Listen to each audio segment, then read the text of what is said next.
Bonjour et bienvenue dans ma bibliothèque. Nous sommes à Montréal le 21 mars 2012. Aujourd'hui, je vous lis un texte que j'ai écrit, en fait, qui est, vous voyez, je vous le montre à l'écran, qui est en fait une retranscription d'une conversation que nous avons eue hier à ma librairie avec un prof d'université que j'apprécie beaucoup par ailleurs, qui a un grand sens de l'humour, qui m'appelle le guerrier antique, le héros antique.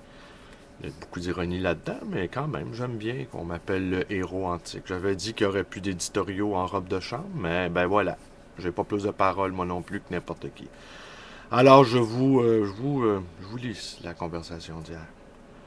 Première constatation, les diplômes ne valent rien, ne valent rien intrinsèquement. Lui, par exemple, donne des A systématiquement, se pliant aux attentes de l'administration. En boutade, il rajoute qu'au fronton de l'institution dans laquelle il enseigne, un signe kabbalistique subliminal. On y trouve un A et un M. A pour A-. Comme dans une psychanalyse, il faut qu'il y ait un coût. Si ça ne coûte rien, ça ne vaut rien.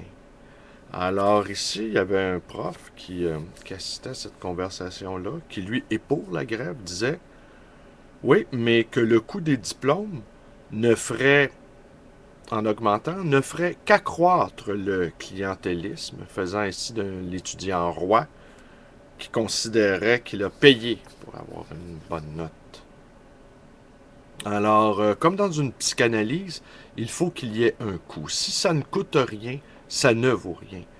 Les diplômes, par ailleurs, sont une arnaque, que cela dure depuis au moins 40 ans, que les jeunes devraient se révolter, non pas sur le coût, mais sur la valeur réelle de ces diplômes, qu'ils devraient être en colère contre sa génération, entre parenthèses la mienne, et contre ceux qui l'ont précédé, qui ont institutionnalisé ce système.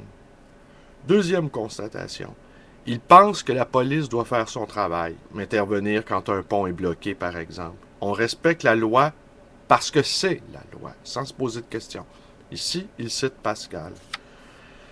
Je lui fais part que cette loi du père n'existe plus en Occident, que c'est le règne des petits malins, et qu'en ce sens, les étudiants, étant les enfants de leur époque, ils ont raison. Il évoque alors Pierre Bourdieu qui dit « Les lois sont faites par des avocats filous pour des filous, mais qu'ils ne partagent pas cette vision, qu'ils se réclament plutôt de Pierre Legendre, dont je vous cite ici une citation. La fonction anthropologique de l'État est de fonder la raison, donc de transmettre le principe de non-contradiction, donc de civiliser le fantasme. L'État, dans la rationalité occidentale, est l'équivalent du totem dans les sociétés sans État. L'État, là, c'est fin de la citation. L'État n'assumant plus ce rôle symbolique, se retirant en fait au profit du business et des droits individuels, qui sont en réalité des droits de consommateurs. Il revient sur la manifestation contre la violence policière, que les émeutiers rechercheraient la confrontation avec le père symbolique, ce père absent en fait, qu'ils se confronteraient avec leur propre manque, que les policiers, j'ouvre la parenthèse, qui sont des criminels manqués, n'avaient pas trop d'état d'âme à se préparer à ces affrontements. Je lui pose alors la question, est-ce que les policiers seraient également en manque de filiation, que ce serait en quelque sorte des retrouvailles? Il revient sur la loi avec un L. Il y a de la loi, il y a de la loi, que la fonction du père, c'est de dire non, que l'individu se construit sur cette opposition au non.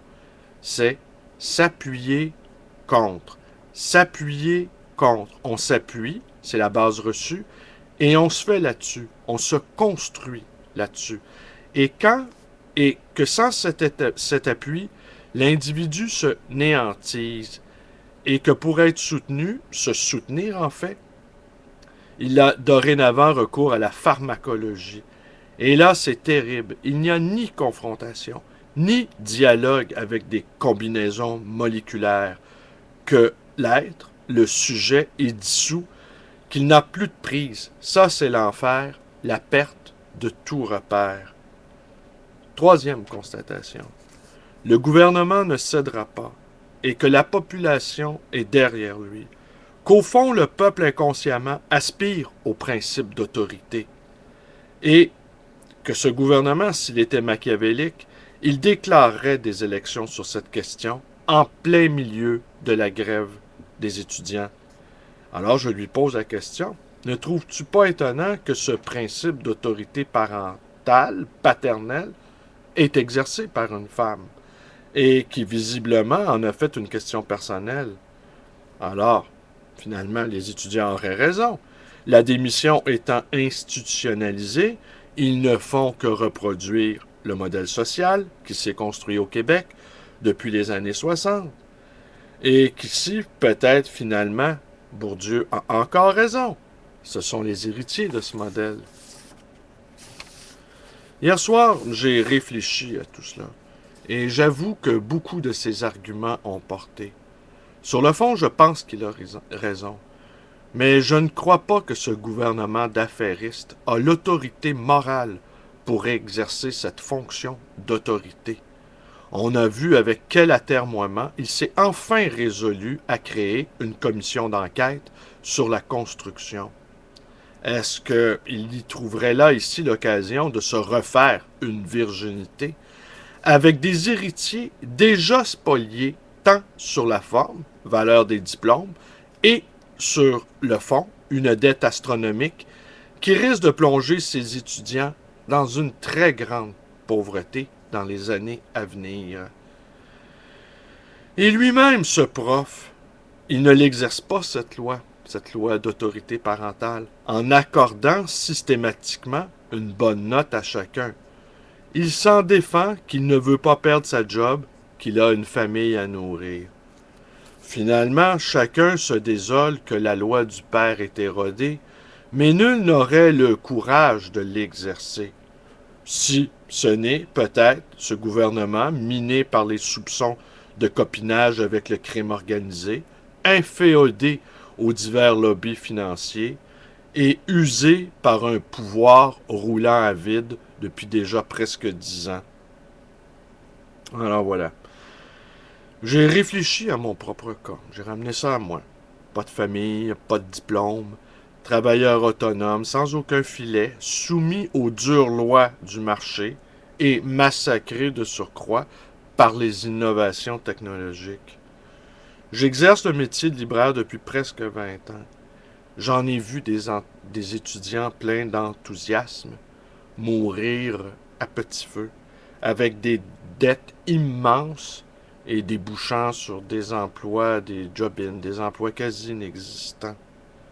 À quelques-uns, je leur ai dit de se sauver, d'aller chercher une technique dans un cégep, une job nécessaire, une job payante, et qu'ainsi, ils auraient tout le loisir d'étudier la philo, la littérature, et qu'à la retraite, au lieu d'aller niaiser sur les terrains de golf en Floride, ils auraient réussi à donner un sens à leur vie.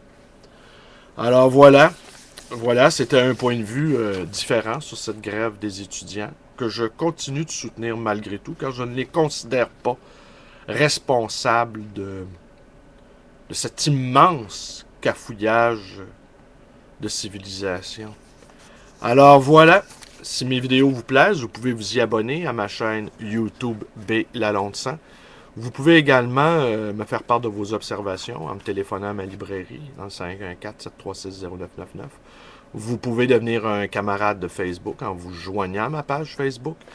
Et vous pouvez également me rendre visite à la dite librairie, le livre Voyageur dans le quartier Côte-des-Neiges. Merci et bonne journée.